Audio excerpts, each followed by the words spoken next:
This is Party for Freedom. Party for Freedom decided to make a cameo appearance over at Mosman because a little bird told us that Tony was having a meeting over at Mosman with the locals because he wanted to find out what things they had, what troubles they had in the federal arena, what issues there were with the federal government.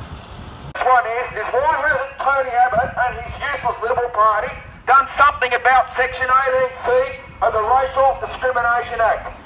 We've had 3 university students, innocent university students, the Liberal Party has left swinging in the breeze, and Tony Abbott and Malcolm Turnbull, the biggest lefty of all, have done nothing while these innocent students and other people have been persecuted under Section 18C of the Racial Discrimination Act. Tony Abbott and Turnbull have done nothing about this at all. Tony Abbott also said before he was elected that he would do something about His But Korea. His But Korea, which is a radical Muslim organisation that has said that they want people killed for the sin of apostasy. His But Korea has called for killings in Australia for apostates of Islam, and Tony Abbott has done nothing about shutting down His But Korea.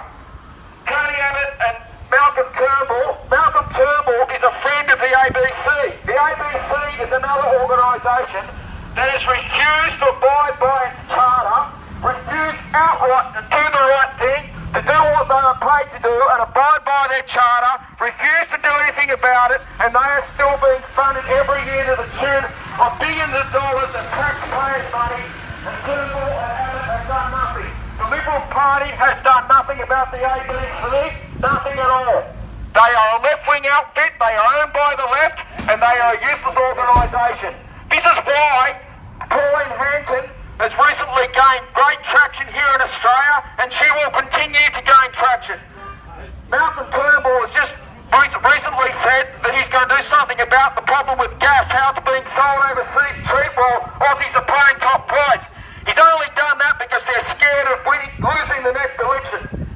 With Malcolm Turnbull at the helm, they will lose the next election. The people of Australia have seen through their treachery. They also said that they would crack down on 457 visas. That is a ruse because they know they are going to lose the next election. They've done nothing at all. This is just to save their own butts. They're only worried about their own jobs. They couldn't care less about the people of Australia. They've continued to support out-of-control mass immigration into Australia, refused to do anything about the Muslim problem. They are a dead-set joke. Party for Freedom is coming tonight to make sure that people know that people in this country are not happy with the Liberal Party. Tony Abbott.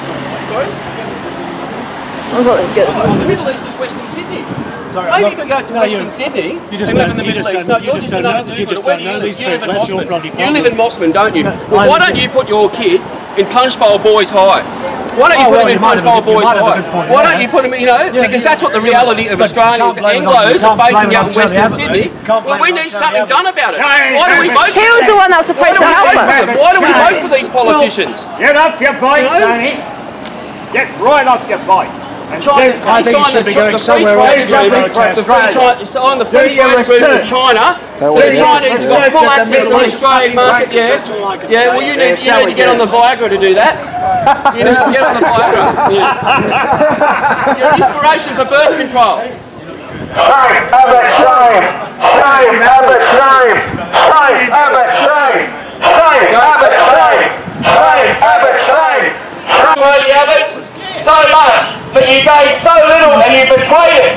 You betrayed us to the party that you call conservative. I'd like to know, what are you conserving? You signed the China Free Trade Agreement. You gave away Australian jobs and manufacturing, and you gave away the car industry. This is so rude. This is so rude. And now destitute. This was back in the 70s. He's interrupting now 22% unemployment. Oh, come and there's on. full of Africans, and there's no quality of life because you and your Liberal friends and the Labor Party too destroy the car industry. What sort of employment is there going to be for working class Australians? And then you flood Western Sydney, you flood the outskirts of Melbourne, and all over Australia with third world people. We don't want any more visa 457. And the cheap cars. Don't forget the cheap cars. Talking about getting rid of 457 as the same program. All he's done is just put another name to it. We don't you do have them, they should be dumped in your neighbourhood. Same with the refugees, Islamic refugees. I'm sure there'll be lots of man ministers and Fahad Jabars to drop in your neighbourhood, because it's surprising that the northern beaches and Mosman and these sort of areas in Warringah are void. There's no refugees or very few being resettled, and you dump them into Western Sydney. How dare you? How dare you? You've betrayed the working class. You have betrayed the Australian people. We never asked for 12,000 more in our suburbs in Western Sydney. If you want them, you take them in your areas. That's called betrayal and treason. And one day, you politicians, you'll be hanging from the lamppost because you've betrayed the Australian people. You're a disgrace. How do you sleep at night? How do you sleep at night knowing that Australians are struggling and now Australians are a minority in Western Sydney? An absolute minority, but isn't it surprising when you look around Mosman and walk around, there's no Africans, there's no Muslims, and the only Chinese I saw was in a massage parlour in the restaurant. Where's the diversity? I would like to know where the diversity is. We're sick and tired of diversity. We don't want any more third world immigration. It's in the next 20 to 30 years, Anglo-Australia is going to be dead. And once you replace the people, you replace our institutions, you replace our culture. And isn't it funny with Section 18, so you've got all the minority groups jumping up and down. You've got the Chinese, you've got the Muslims, and you've got Jewish minority groups saying, we don't want changes to Section 18C. And Tony, you said to the Australian people that you would amend Section 18C, and you did nothing about it. Look here, this is a forum tonight. There's no doubt that we're not invited in there because working class people are despised in this part of the world, but I would like to ask the residents, ask Tony some serious questions about the decline of Australia in every way. You may not be witnessing it in your nice little secluded area here, where you wash your vegetables with your Dawn and Perry on, but in the